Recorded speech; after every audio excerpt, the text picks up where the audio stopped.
Isang mapagpalang umaga po sa ating lahat para sa gabing ito. Napakalamig po ngayon, ano? Pero ang sarap po sa pakiramdam, ano? Matagal-tagal na rin po akong tumatayo rito, pero ngayon lang po ako talaga kinabahan. Kasi nandito pa lang mahal ko sa buhay. Bukod po sa kabiyak ko, andito po ang tatay ko. Ah, Ngayon po ay dumako tayo sa pagbabahaginan, pagsishare. Ito po napaka-importante po. Higit sa lahat, kahit tayo'y walang pera, o walang ibang bagay na may bibigay, sa pagbabahagi natin ay nakakapagbigay din tayo ng kasiyahan, ng mga inspirasyon sa mga ibang makakadama nito. At palakpakan po natin ang ating kapatid na Marjeline Clemente sa kanyang pagbabahagi.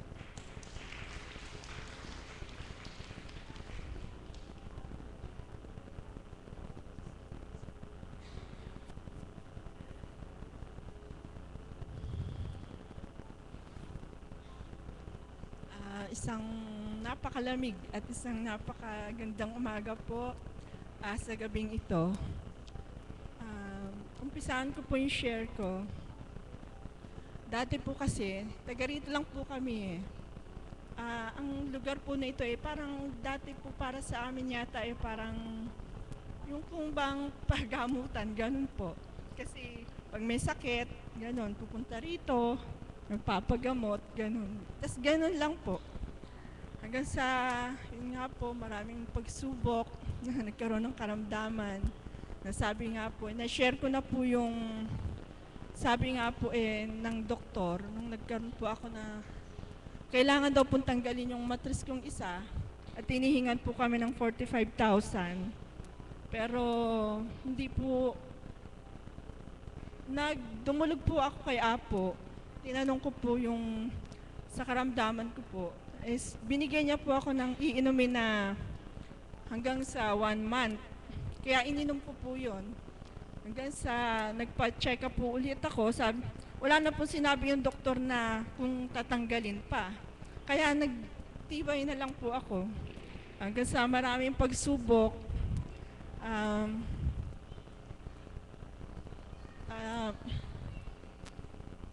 i-share ko rin po yung hanggang sa ganun nga po, akala ko puro sa karamdaman lang yung pwedeng idalangin dito. Yung pala, pwede rin pala yung sa pangkabuhayan natin, yung pang-araw-araw. Hanggang sa na minimithi ko na lagi yung mga salita ng Diyos na niluluwal ng mahal na Apo Conching. At salamat nga po pala sa mahal na Apo Conching sa pagtanggap niya sa biyaya ng Panginoon na sa kanyang Espiritu Santo na paano nga po kaya kung hindi niya tinanggap? Wala tayong banal na dambana, gawain na ganito. At hindi tayo nakakarinig ng mga salitang makakapagbigay lakas, pag-asa sa atin. Kaya po, i-share ko rin po yung, kasi po 7 years ago o 8 years ago, high school pa po yung dalawa, yung panganay po naming anak, tsaka yung pangalawa. Nag-uusap po kami ni kapatid na Flor. High school din po yung panganay niya. Nag-uusap po kami na paano kaya makakapag-aral yung mga anak namin sa college. Ganun po. Kasi wala naman po kaming sabihin na magandang hanap buhay na pwedeng itustos sa pag-aaral ng mga anak namin sa college. Kaya yun nga po, lumipas ang panahon, lumipas ang araw, maraming pagsubok. Maraming pinagdaan ng pagdalisay, lalo na sa pinansyal, sa pag-aaral ng mga bata. Subalit, salamat po sa Ama, may mga anghel siyang ginamit na para makapag-aral po yung dalawa kong anak. At saka meron naman po kaming maliit na hanap buhay na nakatulong din po sa aming pagpapaaral sa aming mga anak. Yun nga po, nagdaan ng mga araw, nagkaroon ng mga problema. Minsan nga po, yung pambayad sa tuition, wala, ganun, pang allowance.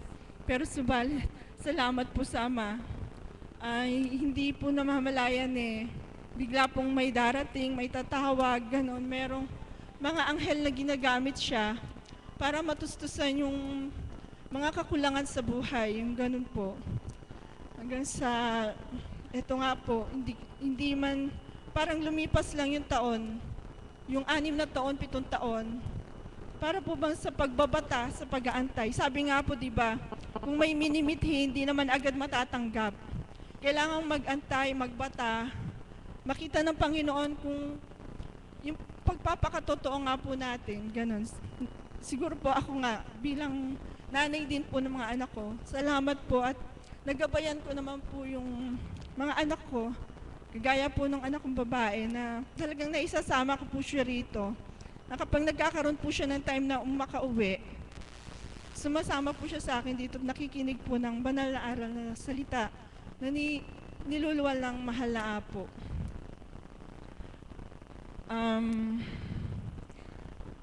Noon pong, yun nga po, lumipas na yung mga araw. Noong November 11, 2013 po, gumraduate na po yung pangalawa ko. At saka last year, yung panganay po namin, gumraduate na rin at may trabaho na po siya.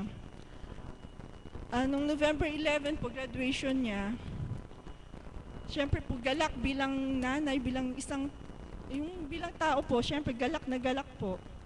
Subalit, meron pong pagsubok na nangyari po sa amin noon, nung araw ng graduation niya, kasi po nag-commute lang kami. Madaling araw po, lumuwas na kami hanggang sa natapos na yung graduation. Nung pauwi na kami, dito lang po nakasakay na kami tricycle sa malapit dito po sa amin, pauwi na kami. Nagkaroon po ang aksidente, nakabangga po yung tricycle na sinasakyan namin ng batang maliit. Hanggang sa, yun nga po na niya yung tricycle, tungwad po yung tricycle. Subalit papurit pa sa salamat sa Ama, wala pong nangyari sa amin. Hindi po kami nasugatan, hindi kami napano, na yung driver nga po ay nasaktan sa bandang paa. Subalit salamat sa Ama at ganun lang po ang nangyari sa amin.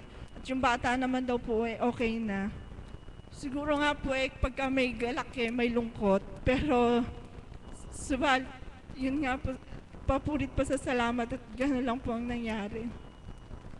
At ngayon po meron pa pong isang napakagandang balita. Kanina po kasi, alas 5, nagsaing na po ako. Kasi pag ganun po, nagpapunta dito, may gawain. Siyempre po magsasaing para makakain muna. Ngayon po, kumuha na po ako ng pagkain ko. Yung anak ko pong babae, may nabasa po sa cellphone. Kasi kumuha po siyang board exam ng December 7. Nagsisisigaw po siya, lumabas po sa computer shop namin. Titingnan daw po niya yung result kasi meron daw pong mga nag-thank you na ng mga kaklase niya.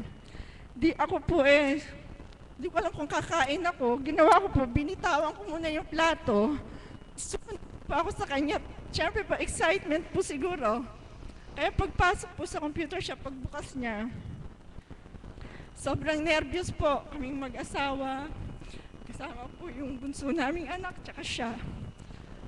Habang tinitingnan niya po yung pangalan niya, papurit pa sa salamat po sa Ama. Nakapasa po siya. Nagpa-bless po siya kay Apo before ng exam. Sabi po ng mahal na Apo, ang kinin mo, take 1. Kaya salamat po. Pero noon pong magpapabless siya, December 7 po yung exam niya. Balak niya pong umuwi dito December 5 para magpabless. Bali, Martes pa lang po sabi niya sa akin, Mama, nag-text po siya na uuwi na ako bukas ng maga. Sabi ko, bahala ka, ikaw ang nakakaalam ng schedule mo. Kaya Wednesday po, umuwi siya para ipabless po yung gamit niya kay Apo. Pagdating naman po niya, sabi niya, magpapabless na ba ako ngayon o bukas na? Sabi niya pong ganon. Sabi ko, ipa-bless mo na ngayon kasi si Apo minsan nagkakaroon ng biglaang lakad. Eh, nagkataon naman po talagang Miyerkules nagpa-bless siya. Webes, nagkaroon ng biglaang lakad ng Apo papuntang Baguio. Tapos Friday na, papunta naman Japan yata. Kaya salamat sa Ama. Pagkakataon talaga, blessing in disguise po talaga. Kaya salamat po sa Ama. Binigyan niya tayong isang mahal na Apo Conching sa bawat niyang paggabay. Siguro po, ito yung sagot sa ilang taong bilang tagasunod. Ako'y nagpupurit, nagpapasalamat at ako'y napunta po sa lugar na ito sa bawat biyayang ipinagkakaloob niya sa amin sa araw-araw at sa lahat ng bagay na kung ano man po meron kami, sa Kanya po nagmula lahat. At salamat po. Salamat po sa lahat po na nag-pray po para sa anak ko. Lalo na po kay Tita Flor. Salamat po.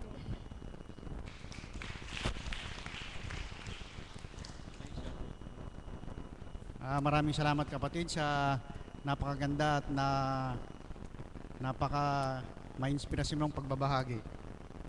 Tunay nga po, basta wag lang tayong mawawala ng pagtitiwala, pananalig at pananampalataya sa Kanya, ay siguradong makakamit natin ang ating mga pangailangan natin at ibibigay niya. Sabi nga po, God gives not what we want, but what we need. Binibigay daw po niya hindi yung mga gusto natin, kundi binibigay niya yung mga alam niyang kailangan natin. Ang susunod naman pong magbabahagi ay isa rin po nating kapatid. Ewan ko lang po kung galing pa ng Malolos ito eh. Palakpakan po natin ang ating kapatid na Maricel Malolos.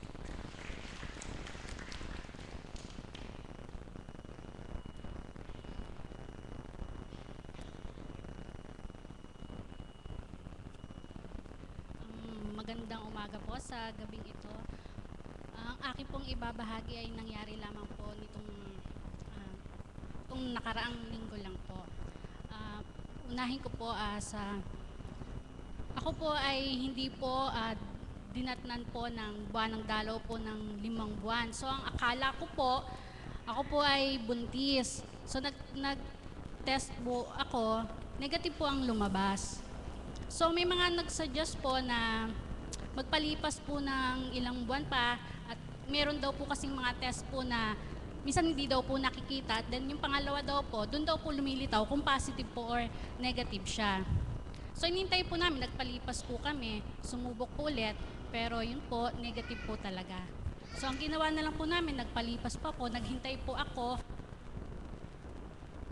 na dumating po, pero but nga po ng 5 buwan po siya na wala po. So 5 buwan po, wala ka pong, hindi ka po nagkakaroon. So medyo mababahala ka na po doon. Ano po bang diferensya ko? Bakit hindi ako nagkakaroon?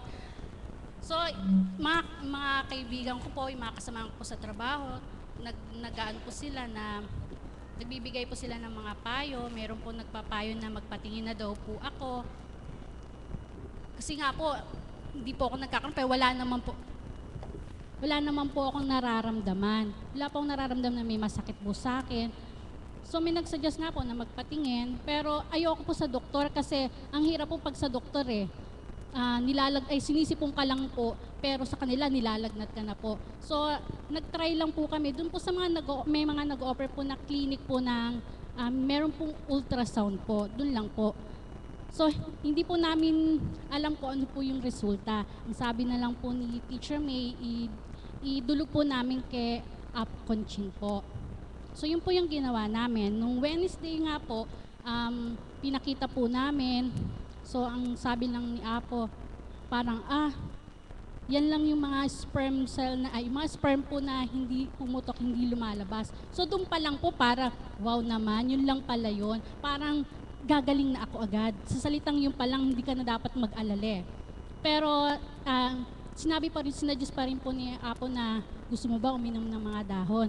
Siyempre ako po, opo, gagawin ko naman po kasi ang lahat kung ano po yung sasabihin po niya. Magsasyam na araw po ako ng pag-inom po ng mga dahon-dahon. So Thursday po, hindi pa po kumpleto yung mga ingredients ko po hapon na po siya na kumpleto. So Friday ko na po naumpisahan yung pag-inom ko po ng mga dahon. So noong umaga po, uminom po ako. Tapos sabi ko sa kanila, feeling ko magkakaroon na ako. So nagtanghalian po kami, uminom po ulit ako. At syempre nakaramdam po ng pag-ihi po. So pumunta po ako sa banyo po. Pagkakita ko po, dinatnan na po ako. Meron na po ako. Ang nasabi ko lang po, yes, salamat po with matching taas ng kamay pa po na nakaupo po sa trono. Dali-dali ko pong tinapos po, takbo ako agad po sa office, sabi ko, Chair, meron na ako. Yung galak na nararamdaman ko, sila rin po, may hiyawan pa po, parang may nanalo po ba sa loto? Ganun po yung nangyari po na yun. Sobrang galak po namin kasi sila rin po nakisama po sa pagdadalamhati ko So ang saya-saya po. Biruin niyo po yung sa kabutihan po ng Ama, hindi ko man lang po nauubos yung isang inuminan po na yon. Hindi ko pa po napapangalahati. Then hindi pa ako halos nakakatapos ng isang araw, ibinigay na po agad sa akin ng Ama yung nais ng puso ko. Napakabuti po talaga ng Ama.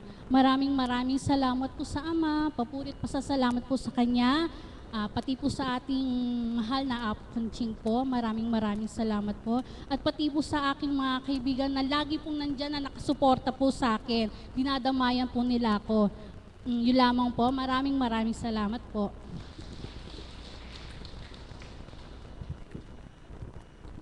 Maraming salamat kapatid sa napakaganda mong pagbabahagi.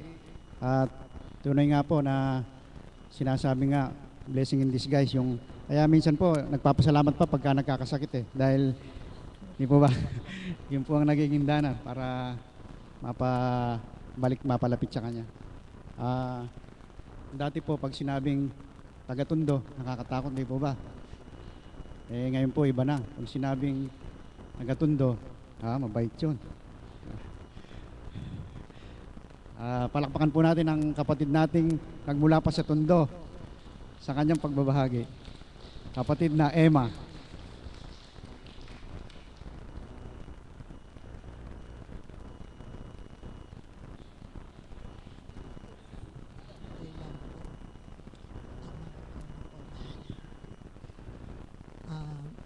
Magandang umaga po sa buong kapatiran Divine Mercy. Sa inyo po, mahal na Apo, magandang umaga po. Magpapasalamat lang po ako kasi naiiyak. Kasi magpipitong taon na po ako sa pagpunta po rito. Salamat po sa Ama. Ibinigay niya po sa atin ang mahal na Apo. Kasi kung sa buhay ko po na hindi po ako napunta rito, siguro po yung magpipitong taong na yun, parang dragon pa rin pa po ang bunganga ko sa mga kapitbahay, sa mga... Basta siguro po ang ugali ko hindi po nababago. Pero nagpapasalamat po ako sa Ama. Dahil po sa mahal na Apo, binigyan niya po ako ng kalakasan upang lumaban sa kasalanan. Naalis po sa akin yung ugaling mataras. Naalis po sa akin yung ugaling laging kinakabahan, lalo po pag ako nagigipit. Inalis po rin niya sa akin yung ugaling makasarili. Marami pong inalis sa akin ang mahal na Apo. Kaya salamat po sa Ama. Natuto po akong lumaban ng kalakasan kahit punong-puno po kami ng problema. Sa nangyari lang po sa nanay ko, siguro kung ako po ay nasa lumang buhay ko pa po noon, yung dati ko pong ugali, baka naglulupasay po ako sa hirap, sakit ng damdamin. Pero alam nyo po, kay bait ng Ama, nang ibigay po sa akin ang mahal na Apo, nang ituran nyo po sa akin na yun na po talaga ang sakit ng nanay ko. Alam nyo, kung sa maniwala kayo't sa hindi, para lang pong dumaan siya sa tenga ko na tumingala po ako, sabi ko, salamat sa Ama dahil kung hindi sa mahal na Apo, baka nung oras na yun nahimatay po ako. Hanggang sa dumating po yung time na nagkakagulo kaming magkakapatid na naghahanap po sila ng solusyon na kung paano raw po, hirap na raw po ang nanay ko. Pero alam niyo po ako, dinaan ko po sa text sa mahal na Apo. Sinagot niya po ako na, Apo, ang text niyo po, ipababasa ko sa mga kapatid ko upang hindi po kami magkagulo. Nagkakaroon po ng desisyon kung ano-anong ipaiinom para daw po yung kung naghihirap, madali na para po silang mga killer. Ang sabi ko po sa kanila, ako ang bahala sa kalooban ng Ama, tetext ako sa mahal na Apo at itatanong ko kung ano ang marapat. Alam niyo po ba, sinagot ako po ng mahal na Apo sa text po. Hindi pa nga po maintindihan ng mga kapatid ko. Ang ginawa ko po, inano ko po yung sinulat ko sa notebook, pinabasa ko. Alam niyo po, para po kaming alon sa dagat na biglang humupa. Ganun po kabait talaga ang Ama. Sa text lang po ng mahal na Apo, nakinig po yung mga kapatid ko. Yan po ang patotoo ko sa inyo, na kahit ano pong dami kong pinapasan sa balikat ko, nadadala ko po, kaya lang po ako umiiyak kasi magpapasalamat po ako dahil itong kaarawan kong darating tagang ito po ang pinakamasaya sa akin dahil 7 taon na po ako rito na malaki po ang pagbabago sa buhay namin kahit maraming pasaway, may mga anak akong pasaway. Nakakatawa na po ako, hindi na ako po kamukha ng dati na halos talagang gusto ko pong ilampaso. Pero ngayon talaga galak na galak ako, kaya mahal na Apo. Maraming salamat po. Yan lamang po nagbahagi.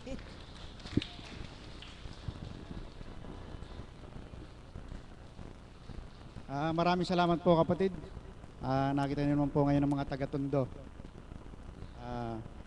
Maraming salamat po sa lahat ng mga nagsipagbahagi at iwan ko na lang po ang munting pangungusap na ito. Maraming salamat po sa inyo, Diyos Ama ko, at kami ay pinagkalooban nyo isang Apo Konsing na tunay at totoo na siyang liwanag namin sa damdamin ito. Maraming salamat po. Magsitayo po ang lahat.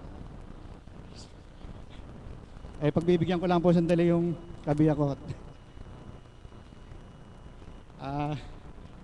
May humabol pa raw po palang magbabahagi at palakpakan po natin ang ating kapatid na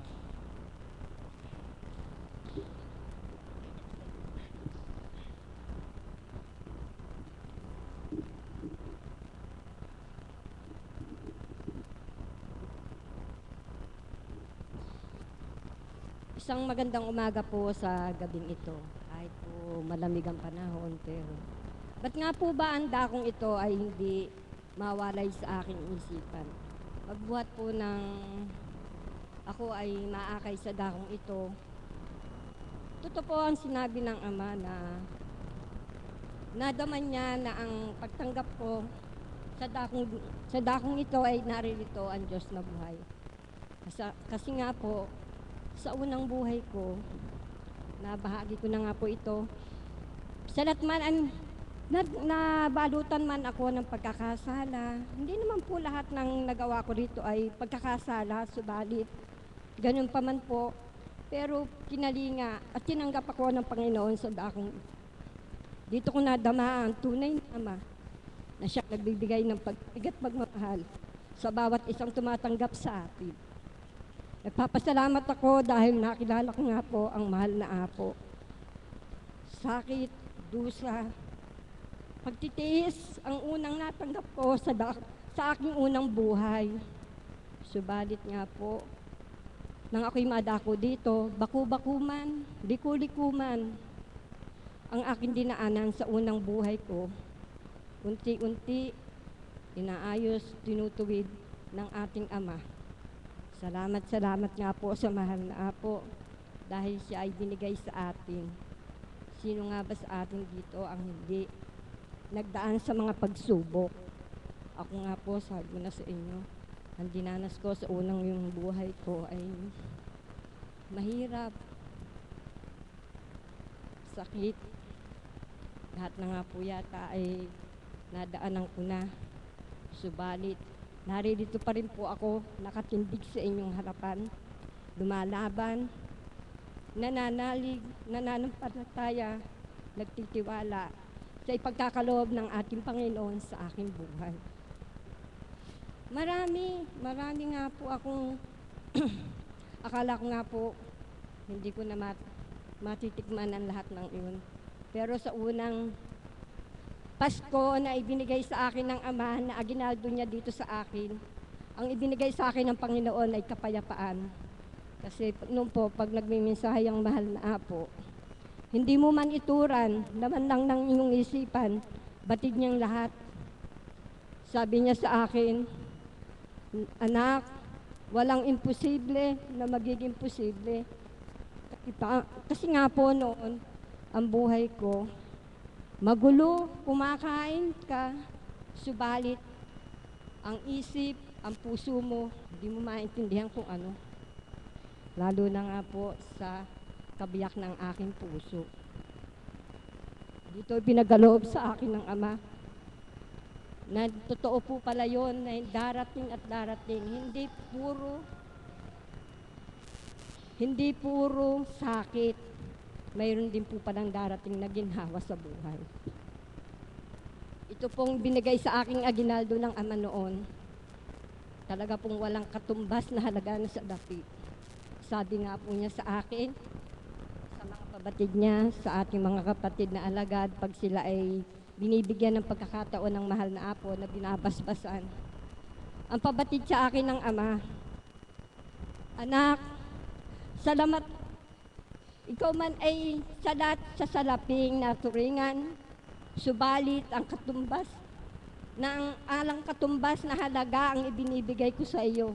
Mula noon hanggang ngayon, alam niyo po ba kung ano ang binigay sa akin ng Ama? Kalakasan at kalusugan ng aking katawan. Ako po, totoo, lahat po ng hanap buhay, pinasok ko para